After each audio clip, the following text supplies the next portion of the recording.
Nous continuons notre lecture du livre de Job avec notre troisième compère, Sophar de Naama, qui va prendre la parole, Job chapitre 20, et Job qui va lui répondre, chapitre 21. Quand je vous avais présenté la première fois notre ami Sophar, je vous avais dit qu'il était le plus remonté, le plus vindicatif dans ses propos et partant, les commentateurs disent, le plus jeune. Et de fait, la puissance de l'affirmation qu'il va déployer ne dément pas son caractère emporté. Là où je prends une toute petite distance par rapport à mes commentateurs qui m'ont fait découvrir d'ailleurs en même temps que vous Job, parce que j'avoue que Job, je ne l'avais jamais étudié de près, mes commentateurs disent à propos de Sophar que son intervention n'ajoute rien de nouveau. Et là, je ne suis pas d'accord. À bien regarder de près, vous verrez comment est-ce que Sophar essaye de démonter un argument que Job avait donné. Job disait que la preuve que la doctrine traditionnelle de la rétribution ne marche pas toujours, c'était que parfois les impies réussissaient et étaient heureux. Et si jamais parfois les impies ne sont pas frappés, cela veut peut-être dire aussi que parfois ce sont les innocents qui, eux, sont frappés. Donc ça, c'était l'argument de Job. Et vous allez voir comment est-ce que Sophar essaye de démontrer à Job que le bonheur des hommes mauvais et injustes n'est que apparent et illusoire. Je lui laisse la parole.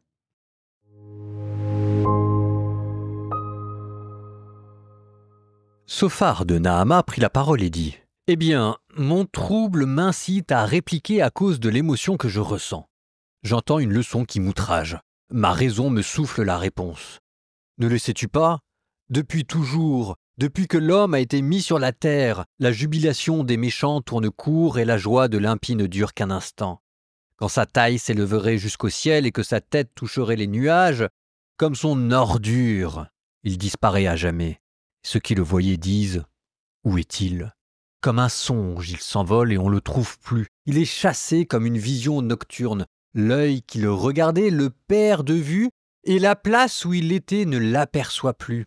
Ses fils doivent mendier auprès des pauvres et ses propres mains restituer sa fortune. Ses os étaient pleins de jeunesse, les voilà étendus avec lui sur la poussière. Même si dans sa bouche le mal est doux, s'il le cache sous sa langue, le conserve, ne l'abandonne pas et le retient au fond de son palais, dans ses entrailles sa nourriture s'altère, dans son intestin c'est un venin d'aspic. Les richesses qu'il a englouties, il les vomit. De son ventre, Dieu les expulse. Il suçait du venin d'aspic, la langue de la vipère le tue. Il ne verra plus les ruisseaux, les fleuves, les torrents de miel et de crème. Il rendra son gain sans pouvoir l'engloutir. Il ne jouira pas non plus du fruit de son commerce, parce qu'il a maltraité, abandonné les pauvres, s'est emparé d'une maison au lieu de la bâtir. Parce qu'il n'a pas su modérer son appétit, il ne sauvera aucun de ses trésors. Nul ne pouvait se soustraire à sa voracité, voilà pourquoi son bonheur ne dure pas. Au comble de l'abondance, il connaît la gêne. Tous les malheureux portent la main sur lui.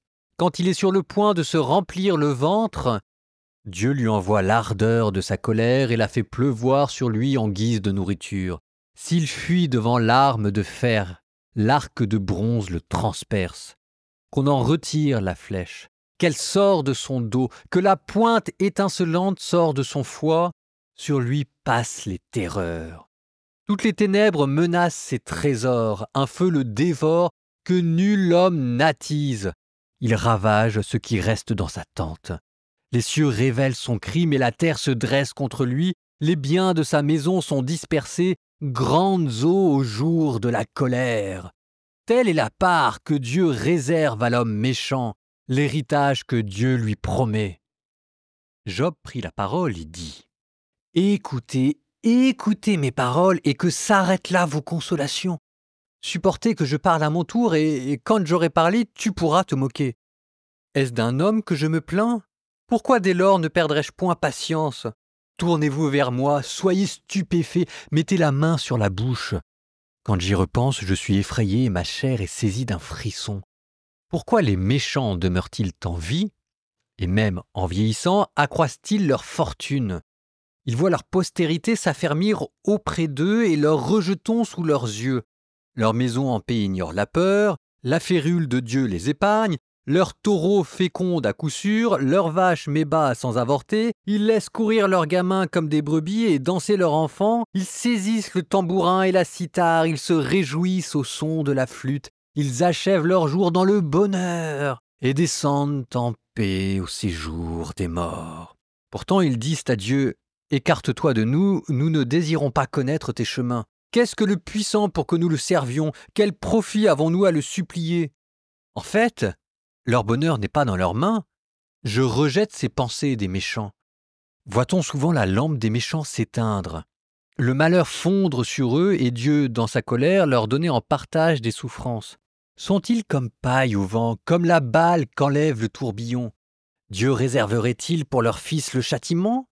Qu'il punisse le coupable lui-même pour qu'il le sache, que ses propres yeux voient son infortune et qu'il s'abreuve à la colère du puissant? En effet, que lui importe après lui sa maison, une fois qu'est tranché le nombre de ses mois?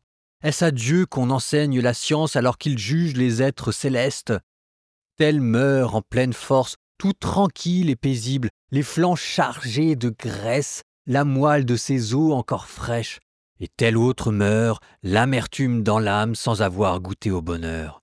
L'un comme l'autre, dans la poussière ils se couchent, et la vermine les recouvre. Certes, je connais vos pensées, les plans que vous forgez contre moi. Quand vous dites « Où est la maison du notable? Où est la tente qu'habitent les méchants ?» N'avez-vous pas questionné les voyageurs? Ignorez-vous leurs témoignages? Au jour du désastre, le méchant est épargné. Au jour de la fureur, il en réchappe. Qui lui reproche en face sa conduite et ce qu'il a commis? Qui le lui fait payer? Lui, on l'escorte au cimetière et on veille sur son tertre. Douces lui sont les mottes de la vallée. Derrière lui, tout un peuple défile. Devant lui, une foule innombrable. Comment pouvez-vous m'offrir d'aussi vaines consolations? Et de vos réponses, il ne reste que tromperie.